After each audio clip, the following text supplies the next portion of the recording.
Okay, so I'm Aman from DPS Haldwani Lamachor, and I'm back with another lesson from grade 7th English. And today we are going to continue the part 2 of the chapter that we have started, Bicycle on a Good Repair. So, let me just summarize the part 1 for you.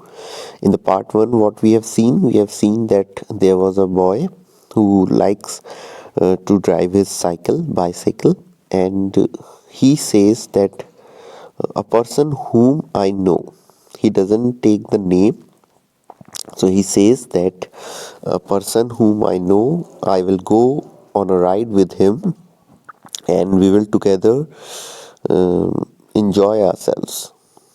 But what happened? This person whom the boy was knowing, mistakenly or with full knowledge, we don't know, or deliberately, we don't know, but he broke the bicycle. He was trying to play with the bicycle, the front wheel and all. And what happened? In the process, the bearings of the cycle came out, little balls, and then the boy and the man tried to catch them all, and they got 16 ball bearings. So this was what happening.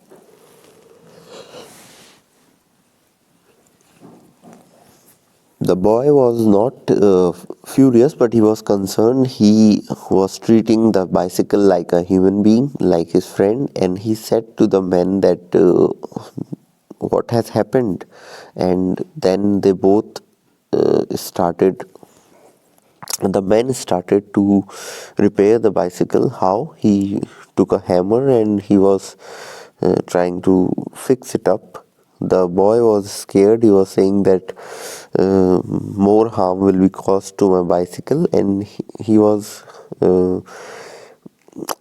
right on his part. The one who doesn't know to repair things should not get into it, because this way things become worse.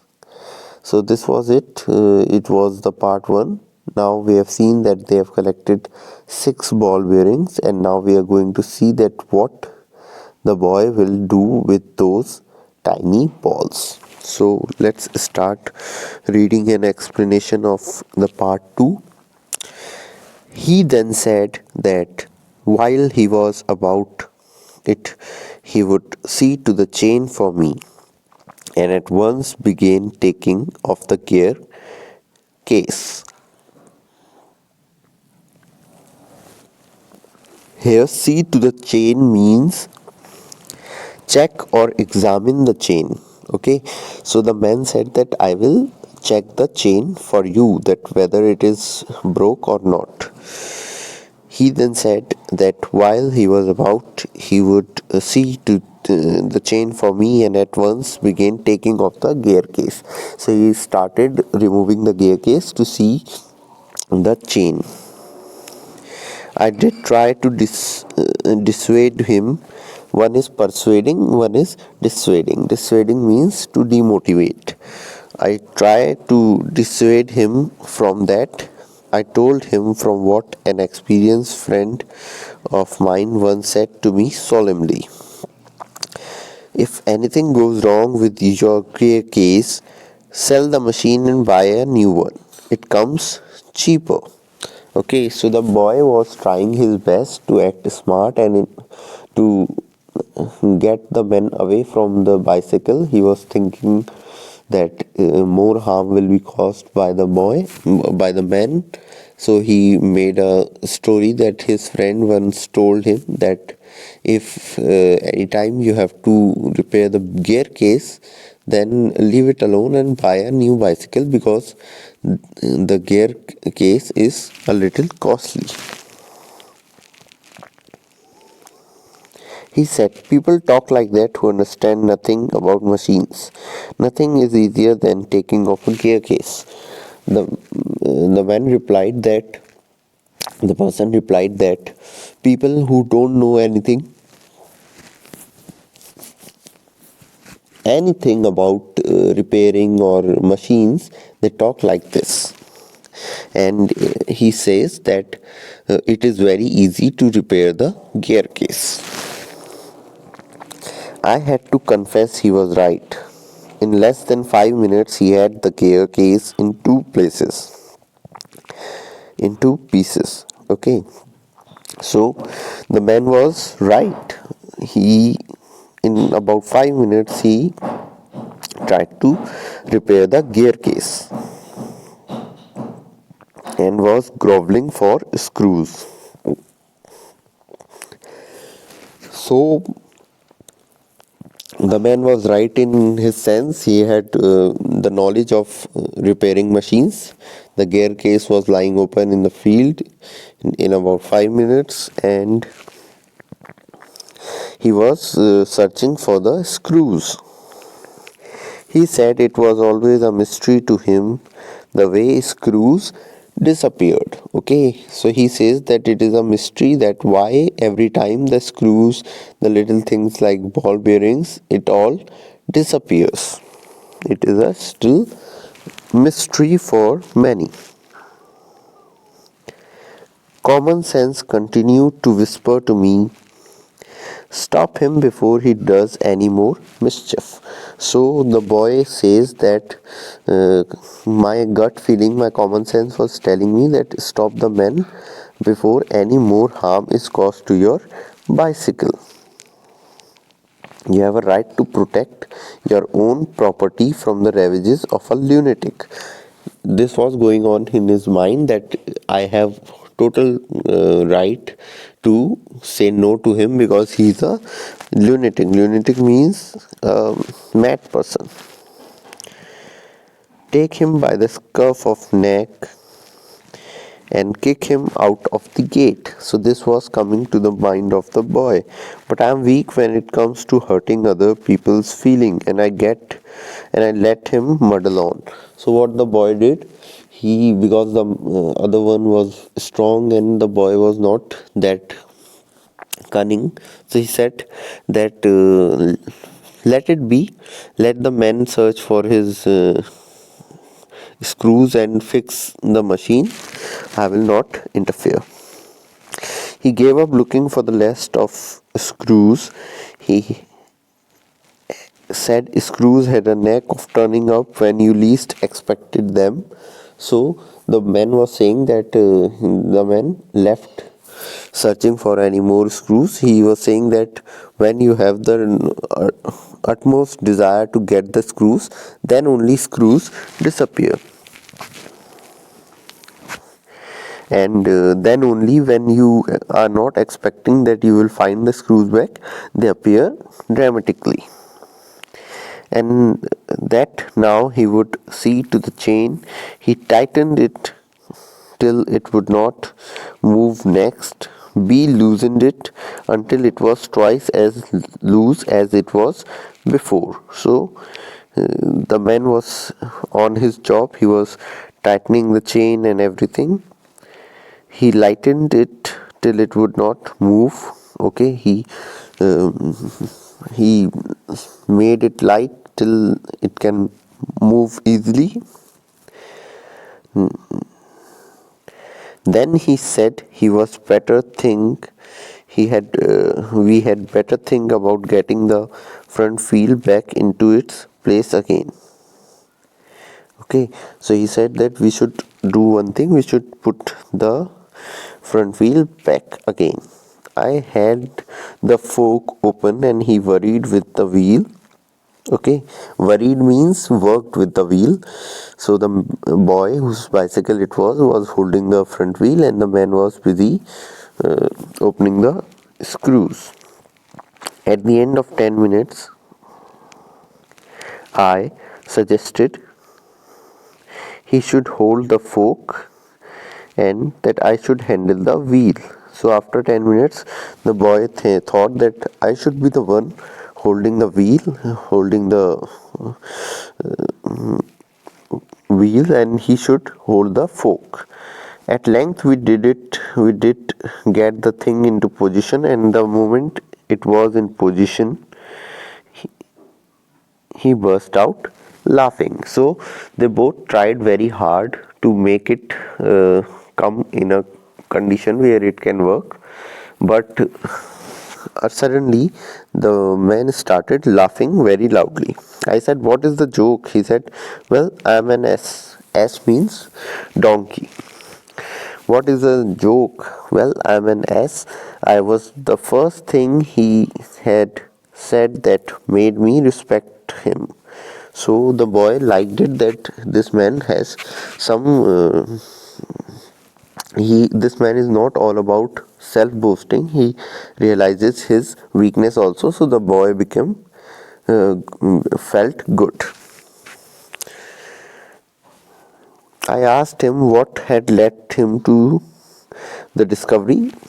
The boy asked that, "Now what happened that you are saying these things?" He said, "We have forgotten the balls. I looked for my hat. It was lying topsy turvy in the middle of the path." So you remember the boy kept the 16 ball bearings in his hat. They had forgotten them. They have just tried to put the wheels and everything, but they have not put the ball bearings inside it. So that is why he was laughing.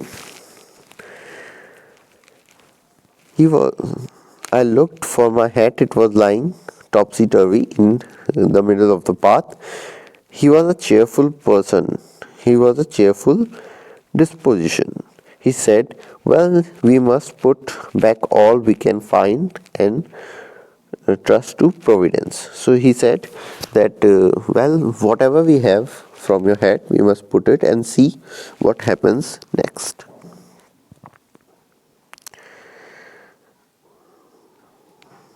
We found 11, we fixed 6 on one side and 5 on the other, and half an hour later the wheel was in its place again. Earlier they were having 16, now they only had 11, so they distributed it nicely. It need hardly be added that it really did wobble now. Okay, so the boy says that it is to be mentioned, it is not to be mentioned very strongly. It is obvious that because of less ball bearings, it is wobbling right now. A child might have noticed it. He said it would do for the present. I said, "Watching you do this is for real use to me. It is not only your skill that fascinates me. Fascinates means attracts. It is your cheery confidence in yourself, your inexplicable hopefulness that does me good." So he said that watching you work is really a pleasure for me. I like you, I admire you, I get inspired by you because you do things with full confidence. Thus encouraged, he set to work to fix the gear case. Then the men worked on the gear case. He stood the bicycle against the house and worked from the off side. Then he stood it against a tree and worked from the on side. So he was changing his positions. He put it firstly on beside a house, with then he stood against a tree and worked from the on side. Then I held it for him while he lay on the ground with his head between the wheels. Okay, he was trying to take the help of the house or tree, the support of them. Then the boy also held the wheel for some time, held the wheel for some time. Meanwhile, he lay on the ground, his head between the wheels, and worked at it from below and dropped oil upon himself. Okay, so he was busy working. He was lying down on the ground and working for the bicycle, and a few drops of the oil dropped upon himself also, and he took it away from me and doubled himself across till he lost balance and slid over on his head. So meanwhile he lost his balance also and he fall down on the ground. Then he lost his temper and tried bullying the bicycle. So then he lost his temper and tried to curse the bicycle. I was glad to see showed spirit, and the subsequent proceedings degenerated into little less than a rough and tumble fight between the machine and him. So the man was agitated and he fought with the machine. One moment the bicycle would be on the gravel path and he on top of it. The next the position would be reversed. See, the man can fight with a bicycle? I don't think so, because one is non-living thing. But the writer is presenting his views in a way that it makes us look like the bicycle is a real being. Now he would be standing, flushed with victory, the bicycle firmly fixed between his legs. Okay, in the end, he won, and the bicycle was between his legs. It was obvious that what fight bicycle would do, but his triumph, his victory, would be short-lived. By a sudden quick movement, it would free itself and turning upon him, hit him sharply over the head with one of its handles. Okay, so bicycle also took its revenge, and the handle of the bicycle hurt the man on his head. At 1:15, dirty and disheveled, cut and bleeding, he said, "I think that will do," and rose and wiped his brow. So the man said, "I think it is done for today," and he was sweating also. The bicycle looked as if it also had enough of it, which had received most punishment. It would have been difficult to say. So the bicycle was also tired. The writer is saying this is all his fiction. The bicycle can't have the feelings. I took him into the back kitchen where, so far was possible, he cleaned himself. Then I sent him home. Jerome K. Jerome. So Jerome K. Jerome is a very renowned writer, and the boy Jerome himself was talking about, and the man whom he knew was visiting the house, and what happened you all have seen. He had the net of trying to act smart and repair the machine, but that could not happen, and the bicycle could not be repaired today, but maybe some other day it will. So we only have to know this much, that what happened in today's part. Okay, so now you have to do the word meanings that are there from the book, that I think I've already given you, and the question answers you have to do from the PDF that I am providing you. So till the time, complete your pending work, and we will meet again soon with a new lecture.